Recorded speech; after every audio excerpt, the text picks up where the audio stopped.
Corona ಬಿಕ್ಕಟ್ಟಿನ ಹಿನ್ನೆಲೆಯಲ್ಲಿ ಕಳೆದ 8 ತಿಂಗಳಿನಿಂದ ಮುಚ್ಚಲಾಗಿದ್ದ ಪ್ರಸಕ್ತ ಶೈಕ್ಷಣಿಕ ವರ್ಷದ ಪದವಿ ಕಾಲೇಜು ತರಗತಿಗಳು ಇಂದಿನಿಂದ ಪ್ರಾರಂಭವಾಗಿದ್ದು, ಯುಜಿಸಿ ಮಾರ್ಗಸೂಚಿಯಂತೆ ಭೌತಿಕ ತರಗತಿಗಳು ಕಾರ್ಯಾರಂಭ ಮಾಡಿವೆ. ಮೊದಲ ಹಂತದಲ್ಲಿ ಅಂತಿಮ ಪದವಿ, ಸ್ನಾತಕೋತ್ತರ ಪದವಿ, ಡಿಪ್ಲೊಮೊ ಕಾಲೇಜುಗಳು ಆರಂಭವಾಗಿದ್ದು, ಕೊರೋನಾ ಸೋಂಕು ನಿಯಂತ್ರಣ ಉದ್ದೇಶದಿಂದ ವಿದ್ಯಾರ್ಥಿಗಳು, ಬೋಧಕೇತರ ಸಿಬ್ಬಂದಿ ಕಾಲೇಜು ಪ್ರವೇಶಿಸುವ ಮುನ್ನ 72 ಗಂಟೆಗಳ ಒಳಗಾಗಿ ಕೋವಿಡ್-19 ಸೋಂಕು ಪತ್ತೆ ಪರೀಕ್ಷೆಯನ್ನು ಮಾಡಿಸಿಕೊಳ್ಳಬೇಕು. ಇದಕ್ಕಾಗಿ ಕಾಲೇಜುಗಳಲ್ಲೂ ಸಹ ಪೂರಕ ವ್ಯವಸ್ಥೆ ಕಲ್ಪಿಸಬೇಕು ಎಂದು ಉನ್ನತ ಶಿಕ್ಷಣ ಇಲಾಖೆ ಈಗಾಗಲೇ ಸೂಚನೆ ನೀಡಿದೆ. ಮೊದಲ ದಿನ ವಿದ್ಯಾರ್ಥಿಗಳ ಸಂಖ್ಯೆ ಅತ್ಯಂತ ಕಡಿಮೆ ಇದ್ದು, ಬೋಧಕ ಮತ್ತು ಬೋಧಕೇತರ ಸಿಬ್ಬಂದಿ ಹೆಚ್ಚಿನ ಪ್ರಮಾಣದಲ್ಲಿ ಕಾಲೇಜಿಗೆ ಆಗಮಿಸಿರುವುದು ಕಂಡುಬಂತು.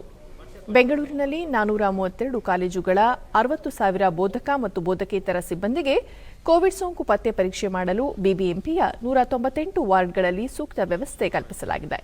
141 ಬಿಬಿಎಂಪಿಯ ಪ್ರಾಥಮಿಕ ಆರೋಗ್ಯ ಕೇಂದ್ರಗಳು ಹಾಗೂ 450 ಸಂಚಾರಿ ವಾಹನಗಳ ಮೂಲಕ ಗಂಟಲು ದ್ರವ ಮಾದರಿ ಸಂಗ್ರಹಿಸಲಾಗುತ್ತಿದೆ. ಆನ್ಲೈನ್ ತರಗತಿಗಳಿಗೆ ಹಾಜರಾಗಲು ಸಹ ವಿದ್ಯಾರ್ಥಿಗಳಿಗೆ ಅವಕಾಶ ಕಲ್ಪಿಸಲಾಗಿದೆ.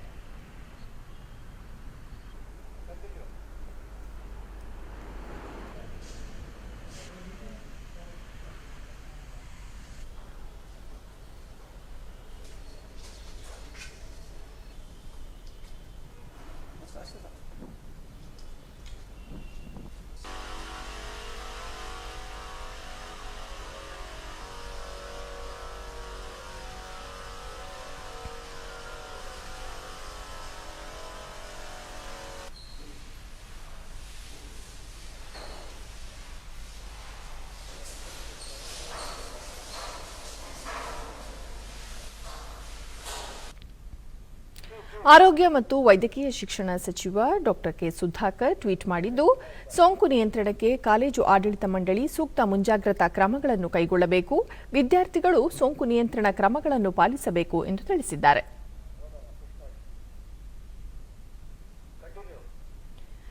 ಬೆಂಗಳೂರು ವಿಶ್ವವಿದ್ಯಾಲಯದ ಜ್ಞಾನಭಾರತಿ ಆವರಣದಲ್ಲಿನ ವಿವಿಧ ವಿಭಾಗಗಳ ಸ್ನಾತಕೋತ್ತರ ತರಗತಿಗಳು ಇಂದಿನಿಂದ ಆರಂಭವಾಗಿವೆ.